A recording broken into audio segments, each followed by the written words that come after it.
Jesús es una vida, hermanos, con un nacimiento, vida, ¿verdad? Y muerte con propósito. ¿Cuántos hombres han tenido una vida así? Pues solo uno, el Hijo de Dios. Lucas capítulo 4, versos 14 en adelante. Estos versos vienen después de que el Señor Jesucristo estuvo en el desierto siendo tentado por Satanás, donde Satanás, ¿verdad? Traía delante de él, tentaciones para ver si podía hacerlo caer. Pero conocemos, amados, que nuestro Dios es santo y es puro, y el pecado, ¿verdad?, no tiene cabida en él. Después de que el Señor Jesucristo, hermanos, estuvo estos 40 días en ayuno y oración y siendo tentado por Satanás, dice el verso 14, gracias, hermana. Dice el verso 14: entonces Jesús regresó a Galilea lleno del poder del Espíritu Santo. Note esta frase: lleno del poder del Espíritu Santo. Las noticias acerca de él corrieron rápidamente por toda la región, y él enseñaba con frecuencia en las sinagogas. Las sinagogas eran los lugares de estudio de la Torá, ¿verdad? O sea, de todo lo que es la ley judía, de los profetas. Había un templo donde se adoraba, donde se tenían los sacrificios, y las sinagogas estaban en los pueblos, ¿verdad? Y ahí se iba y se estudiaba la palabra de Dios. Entonces dice, verso 15, él enseñaba con frecuencia en las sinagogas y todos lo elogiaban. Cuando llegó a Nazaret, la aldea donde creció, fue como de costumbre a la sinagoga el día de descanso, o sea, el sábado. El Señor Jesucristo acostumbraba a ir a la sinagoga los sábados, o sea, era un buen congregante. Él iba también, amados, a la iglesia, a la reunión. Le dieron el rollo del profeta Isaías, ¿verdad? El Señor Jesús lo desenrolló y encontró el lugar donde está escrito lo siguiente: el Espíritu del Señor está sobre mí, porque me ha ungido para llevar la buena noticia a los pobres. Me ha enviado a proclamar que los cautivos sean liberados, que los ciegos verán, que los oprimidos serán puestos en libertad, y que ha llegado el tiempo del favor del Señor. Lo enrolló de nuevo, se lo entregó al ayudante y se sentó. Todas las miradas en la sinagoga se fijaron en él. Después Jesús comenzó a hablarles: la escritura que acaban de oír se ha cumplido este mismo día. Imagínense esta escena. Venimos a la iglesia, un joven con una moral muy elevada, o sea, un joven que no se le conoce ningún mal, ejemplar, un joven digno, ¿verdad? Hijo de Dios. Se le invita a leer, se le da un rollo, él lo lee, de repente se sienta y dice: hoy se ha cumplido esta escritura. Todos sabían que esa escritura, hermanos, era una profecía mesiánica, o sea, era algo que solo el Mesías iba a cumplir. Y de repente, frente a los ojos de estas personas, Jesús dijo: hoy se cumple esta escritura. Hoy el propósito de lo que profetizó Isaías se cumple. Pero nada hubiera podido cumplirse si primeramente el Hijo no viene y se encarna. Tomando el estudio que estamos teniendo los miércoles de Hebreos, el escritor de Hebreos explica, hermanos, de una manera que yo no había entendido.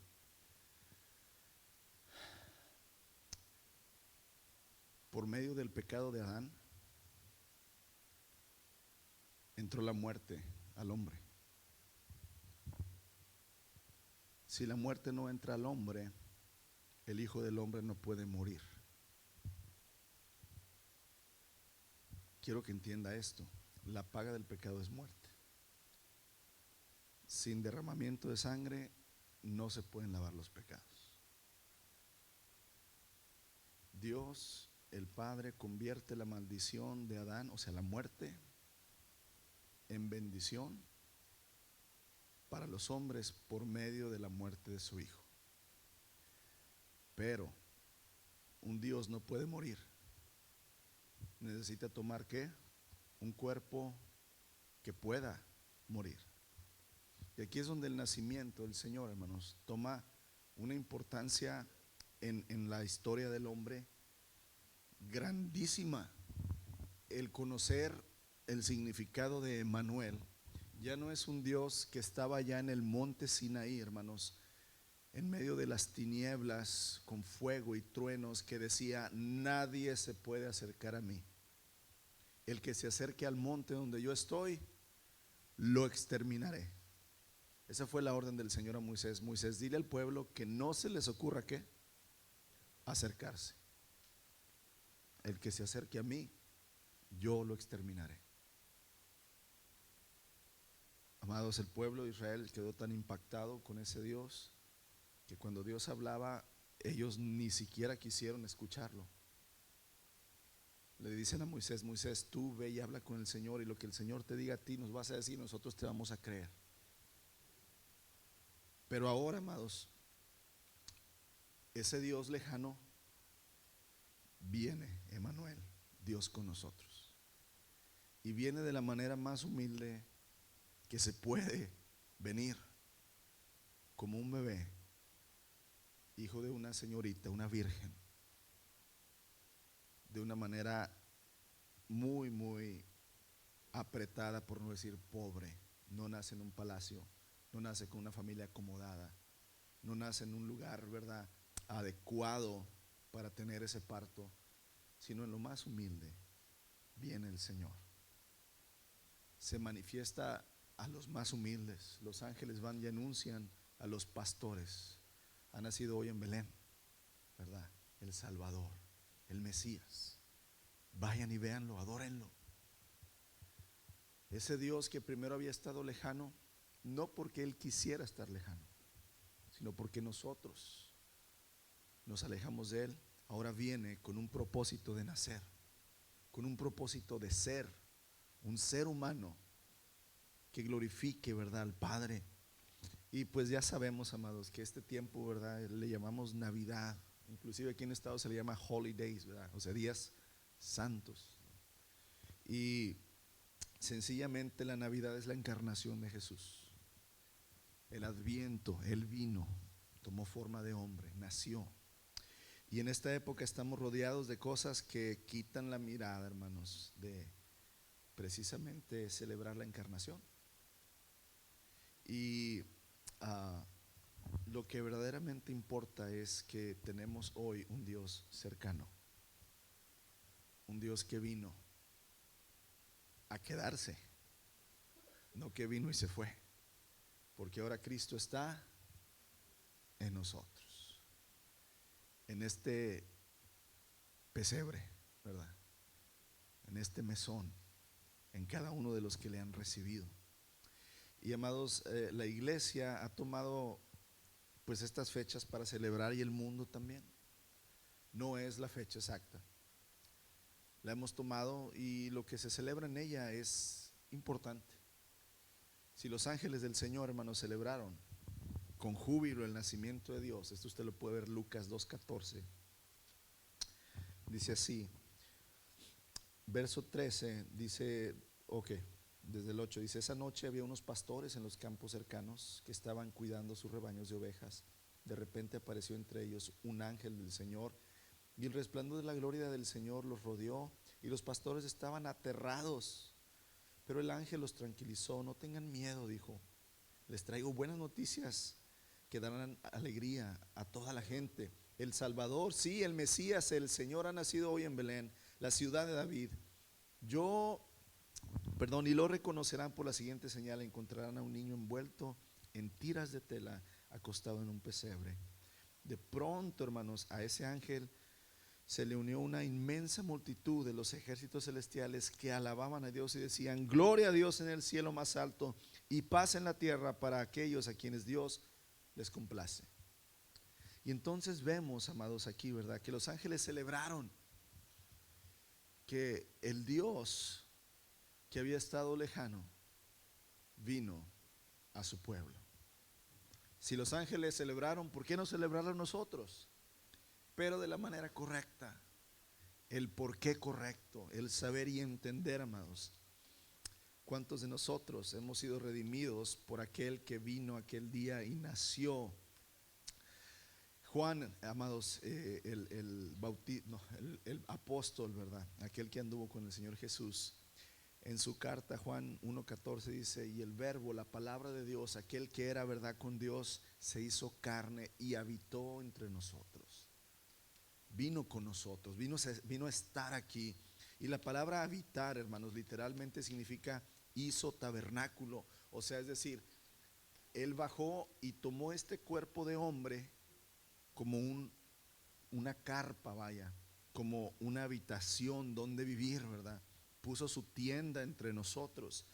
Y precisamente este tiempo de Navidad nos recuerda que el Salvador se encarnó, que es verdaderamente Dios y es verdaderamente hombre. La Navidad significa que tenemos un Dios cercano, un Emmanuel, un Dios que está con y en nosotros. Y la pregunta es: ¿has pensado que el Señor Jesús tuvo que abrir la matriz de una mujer para poder venir a este mundo?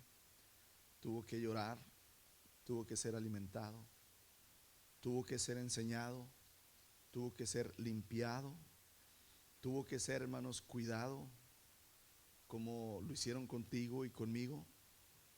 Vivió, sufrió, lloró, se dolió, se alegró, como tú y como yo, pero jamás, jamás, jamás sin pecado. Y la Navidad celebra que tenemos un Dios cercano, hermanos, que es como nosotros. No igual a nosotros, porque nosotros estamos manchados con el pecado, pero que es como nosotros. No es un Dios que no conoce las situaciones que cada ser humano vive. No es un Dios que no sabe del sufrimiento. No es un Dios que no le importa lo que su creación le esté sucediendo. No, es un Dios que conoce, amados, la cercanía, ¿verdad?, de la vida de un ser humano. Es un Salvador que está cercano, un Dios que mira nuestra miseria y está con nosotros para sacarnos de ella, y no nada más nos mira de lejos. Es un Dios perfectamente, hermanos, que puede compadecerse porque Él también sufrió. Y es un Dios que se edifica en cada uno de los que le abren un pesebre, su vida. Y aquí es donde el nacimiento del Señor tuvo un propósito glorioso. Y su vida, hermanos, no se diga.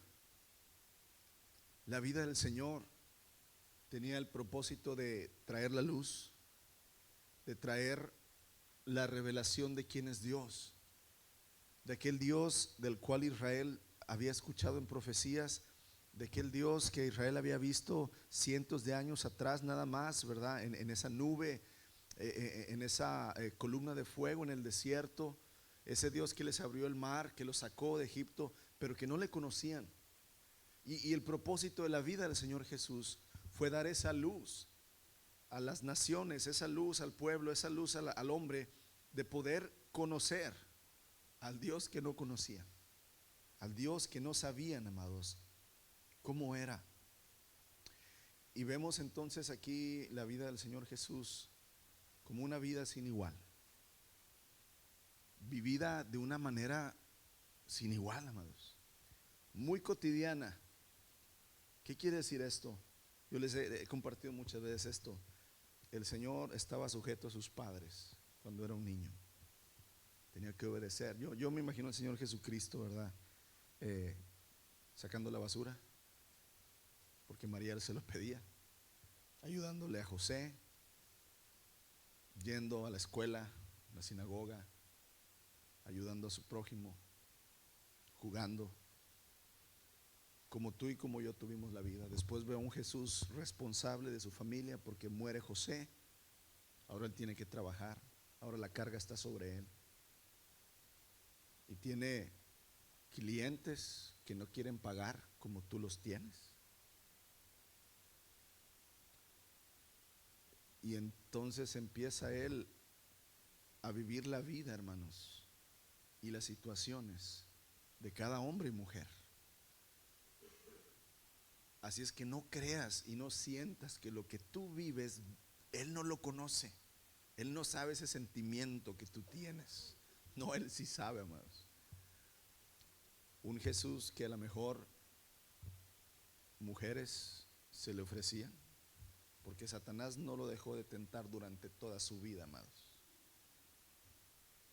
Personas que le ofrecían dinero para que les hiciera un favor, un milagro. Lo quisieron sobornar. Vivió de todo.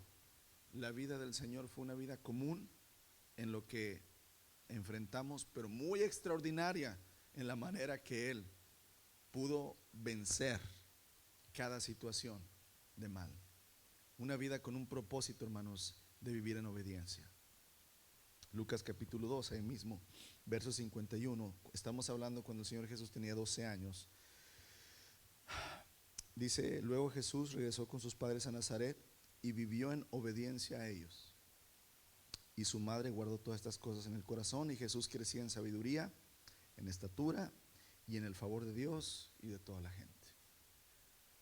Tuvo que crecer, tuvo que madurar como tú y yo. Y todo esto, amados, viene siendo parte del plan y propósito de Dios, como Dios tiene plan y propósito para tu vida y la mía. Es maravilloso comprender que tenemos un Dios cercano que vivió las etapas que vivimos. Tu niñez, Jesús fue niño. La adolescencia, Jesús fue adolescente. Joven, Jesús fue joven. Joven maduro, también llegó el Señor a ser joven maduro. Ahí se quedó, porque su vida fue cortada, ¿verdad? Cuando tenía 30, 33 años. Pero aquí el entendimiento es: Él es cercano, Él sabe, Él conoce lo que yo he vivido en las etapas de vida, en las cuales yo también me enfrentaré.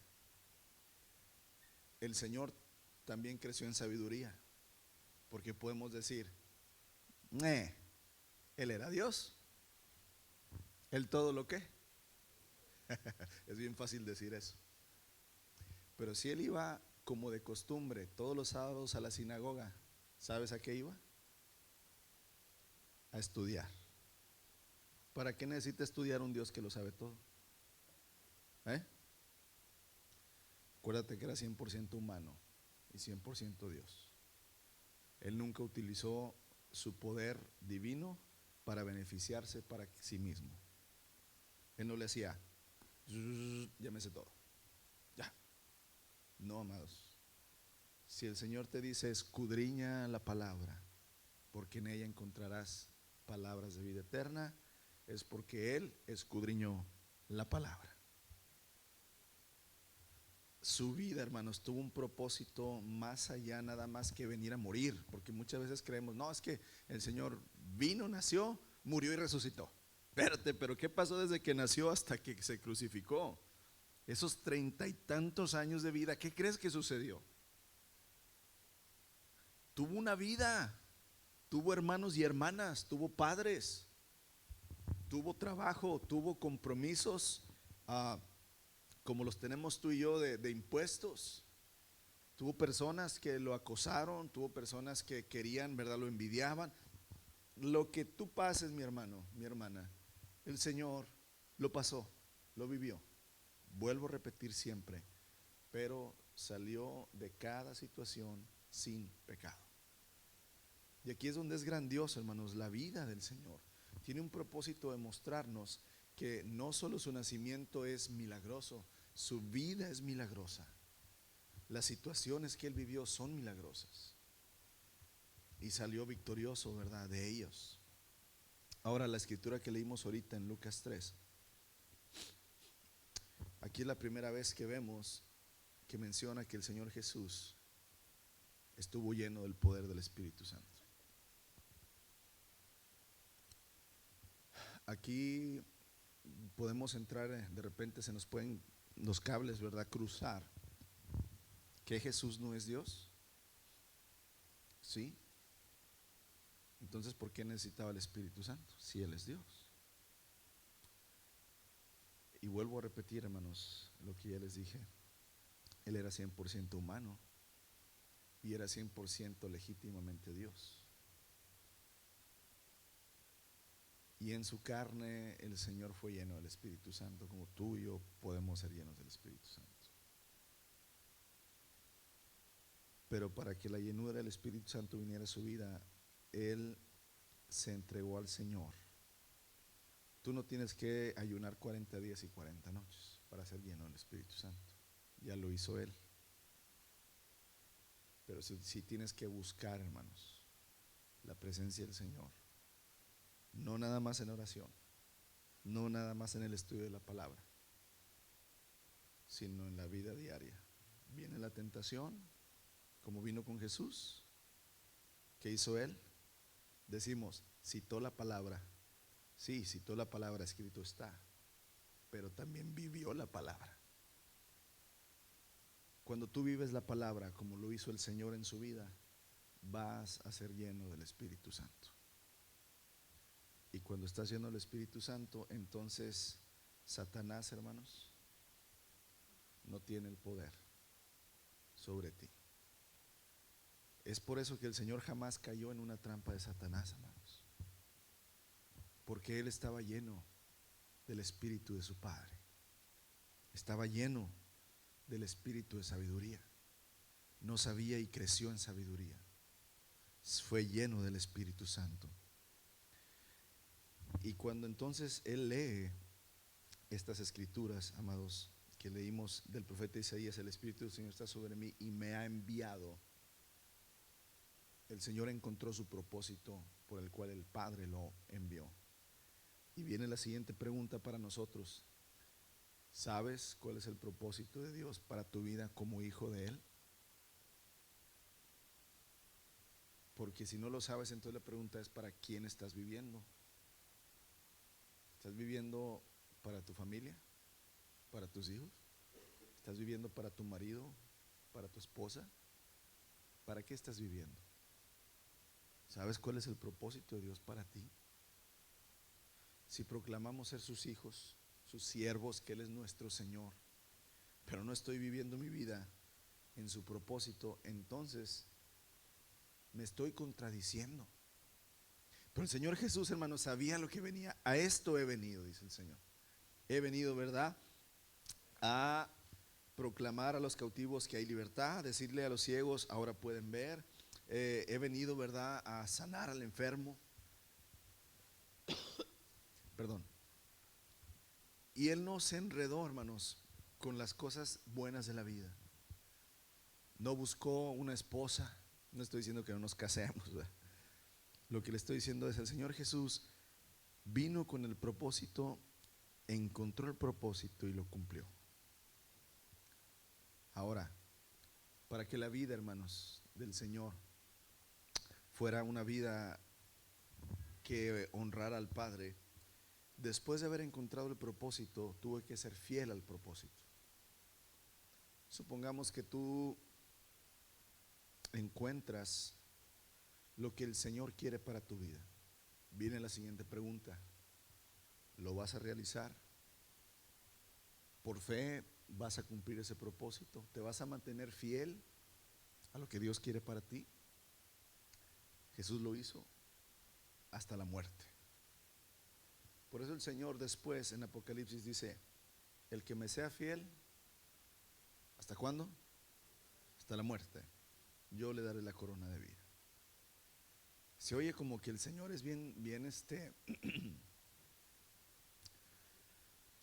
quiero utilizar la palabra un poquito más fuerte. Se oye como que si el Señor fuera, no quiero usar la palabra sanguinario, hermanos, pero ¿cómo se dice? La tengo esas veces que la tienes en la punta de la lengua y no te sale. Vamos a llamarle duro. No es que el Señor quiera ser duro, hermanos. El Señor sabe que con Él nosotros con Él. No Él con nosotros, nosotros con Él. Somos capaces de ser fieles hasta la muerte, como lo fueron sus discípulos, como lo fue la iglesia. No dije perfectos, porque de volada se les cambia el switch. No, es que no puedo ser perfecto hasta la muerte. No dije perfecto. Fiel hasta la muerte. Yo les he dicho esto: si puedes, corre hacia Cristo. Si no puedes correr, camina hacia Cristo. Trotar. Si no puedes trotar, corre hacia Cristo.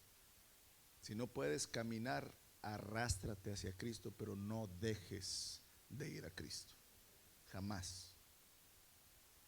Sea lo que te está pasando, sea la tentación en la que caíste, sea en la situación adversa que estás teniendo frente a ti, nunca dejes de ir hacia el Señor, nunca dejes de creer. Sé fiel, mantente fiel al Señor.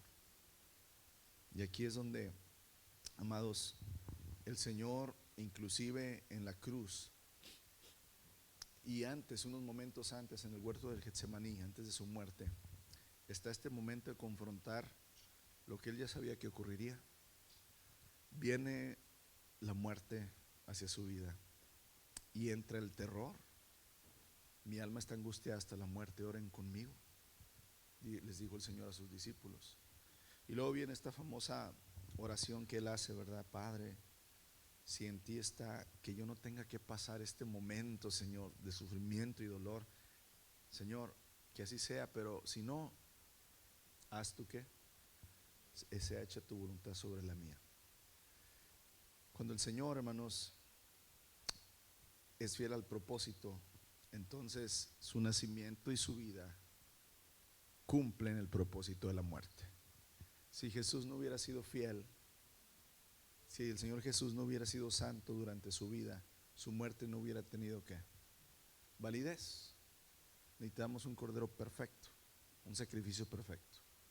Pero como Él, desde su nacimiento, hermanos, su vida, ¿verdad?, en crecimiento y su final de mantenerse fiel, le dan entonces el poder de que su muerte tenga un propósito muy grande. Al fin y al cabo, todos los hombres morimos. Dice el libro de Hebreos, está establecido que el hombre ¿qué? Muere una sola vez y después está el juicio.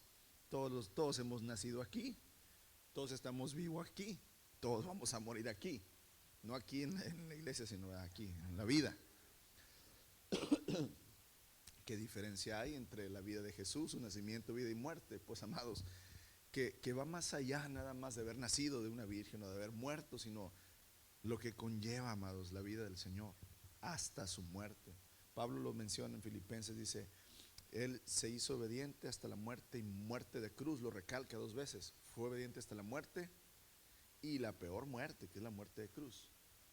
Una muerte, ¿verdad?, que no merecía, una muerte que Él no era merecedor, pero que por amor, ¿verdad?, estuvo dispuesto a morir de esa manera. Y encontramos entonces, amados, Lucas, ahí mismo el Señor lo revela, capítulo 9, verso 23.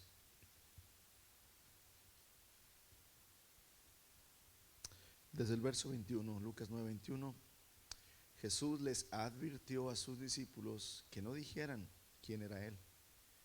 Y dijo, el Hijo del Hombre. Cada vez que tú ves esta frase, el Hijo del Hombre, es la frase que Jesús usa para sí mismo, refiriéndose a Él en carne, ¿verdad?, como humano. Dice, el Hijo del Hombre tendrá que sufrir muchas cosas terribles, les dijo. Será rechazado por los ancianos, por los principales sacerdotes y por los maestros de la ley religiosa. Lo matarán, pero al tercer día resucitará. Él sabía que su muerte tenía un propósito, hermanos.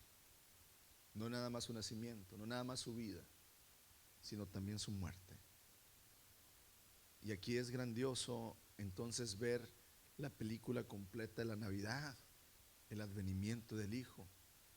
No es para que tengamos nada más el pinito y los regalos y las fiestas. No es el motivo, no es la razón, no es lo principal quedarnos en el nacimiento, sino en todo, hermanos, lo que conlleva la obra redentora del Señor Jesucristo. Que el nacimiento es parte de ello, muy importante, pero que no lo es todo, no es el centro nada más. sino que ahora entendamos y comprendamos que el Padre quiere que ese mismo nacimiento de vida y muerte con propósito sea reproducido en la vida de cada uno de nosotros. Yo les he dicho a mis hijos, tú no estás aquí porque yo te escogí, yo no te escogí como hijo, como hija, tú estás aquí porque Dios quiso entregarte o prestarte, ¿verdad?, como mi hijo, y tú tienes un propósito en el plan de Dios. Yo tengo muchas ideas que yo quiero que mis hijos sean, hermanos, pero yo no quiero grabar mis deseos en la vida de mis hijos. Yo siempre les digo, nosotros oramos por ustedes desde antes que nacieran, y desde antes que nacieran los entregamos al Señor. Que si quieres estudiar lo que quieras, el Señor te tiene un destino. Y nosotros pedimos siervos y siervas para Dios. Y busca, siempre les digo, busca en tu vida qué quiere el Señor de ti, hijo, hija. Y eso va a ser lo mejor para ti. Y amados, para nosotros es igual como adultos. Nunca es tarde para encontrar el propósito de Dios en nuestra vida. Hay muchos propósitos generales, hermanos. La comunión con Él, claro, ¿verdad? El servicio unos a otros. Pero créanme que somos miembros en particular. O sea, Dios nos puso en un lugar con ciertas personas en cierto tiempo, porque Él tiene un propósito para las vidas de cada uno de nosotros. Así como la tuvo el propósito de vida de Abraham, de Isaac, de Jacob, de José, de David, de Salomón, de los discípulos. Así, hermanos, así el Señor tiene un propósito de vida para ti en su reino. Y aquí es donde nosotros debemos de creer que nuestro nacimiento, vida y muerte tiene propósito en Dios. Un propósito eterno, como lo fue el Hijo. Porque ahora la vida, hermanos, como dijo el apóstol Pablo, ya no la vivo yo, sino que la vivo, ¿verdad?, Cristo en mí. Y lo que ahora vivo en la carne, en este cuerpo, lo vivo en la fe del Hijo de Dios, el cual me amó y se entregó por mí. Y amados, así como el Hijo vino y cumplió, ¿verdad?, con cada propósito que el Padre le puso frente a Él, la invitación aquí es que tu vida, ¿verdad?, y que tu muerte sean para gloria de Dios. ¿Para quién vives? ¿Para quién mueres? El Hijo vino y vivió para el Padre y se sacrificó por sus hermanos. ¿Y tú para quién vives y para quién te sacrificas? Amados, que este tiempo, ¿verdad?, en el cual pasamos juntos, que es bueno y que celebramos la venida del Señor, reenfoquemos, ¿verdad?, y pensemos y meditemos y hagamos, ¿verdad?, en nosotros un parteaguas, un antes y un después. Créeme que ya los tiempos que vivimos son tiempos finales, son tiempos peligrosos, dijo el apóstol Pablo a Timoteo, vendrán tiempos peligrosos, en donde el peligro no es tanto los zetas, hermanos, o los golfos, o los escorpios, o los que tú quieras. Eso no es el peligro. Aquí está hablando del peligro de perder, hermanos, el camino, no por las cosas malas. Los tiempos peligrosos, el peligro viene de donde menos te lo esperas.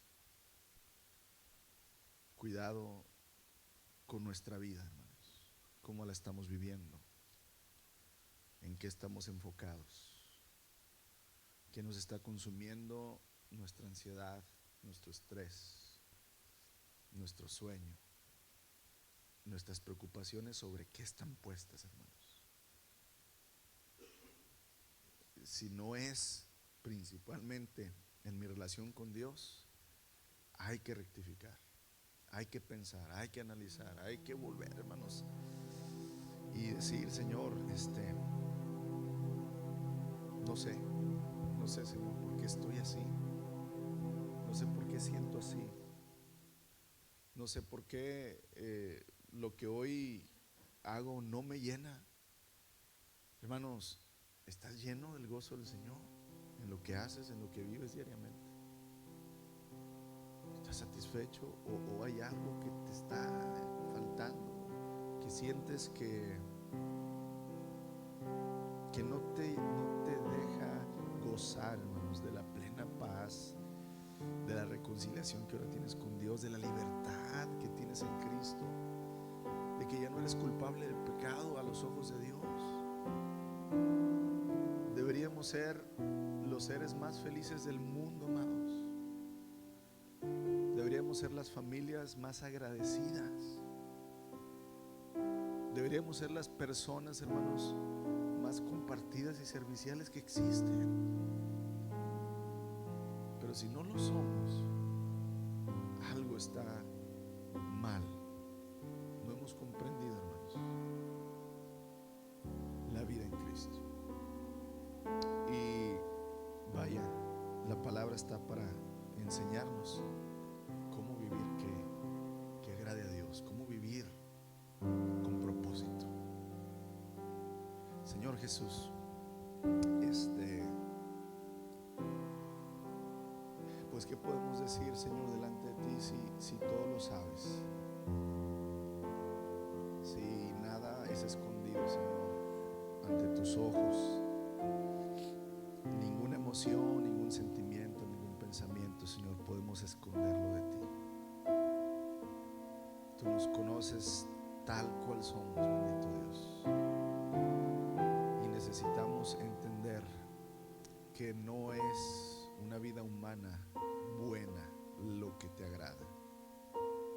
Solo la vida que vivió tu Hijo, Señor, te agrada. Y ayúdanos a entender que nosotros nos diste vida, Señor, primeramente en la carne, porque quisiste y porque tienes un destino. Y nos rescataste, Señor, ahora a la vida espiritual, a la nueva vida, porque tú quieres que cumplamos, Señor, ese propósito. Padre, perdónanos si no hemos andado en el camino recto, Señor. Perdónanos cuando hemos quitado la mirada de Jesús. Perdónanos cuando no nos hemos enfocado en las cosas de arriba, en los cielos, Señor, donde estás tú. Y danos la fuerza, la sabiduría, la voluntad, Señor, de cada día luchar, Señor, para mantenernos fieles en el camino de la vida eterna, de lo celestial, de lo divino. Gracias, Señor Jesús, no solamente por venir al mundo y nacer como nosotros, sino vivir, Señor, de una manera extraordinaria, morir, Señor, para la gloria de tu Padre, y darnos ahora, Señor, la oportunidad a nosotros de hacer lo mismo. Que nuestras vidas sean usadas, Señor, para tu gloria, y que algún día puedas decirnos esa frase bendita que dice: buen siervo y fiel, entra al gozo de tu Señor. Que algún día escuchemos, Señor, esas benditas palabras. Por gracia, Señor,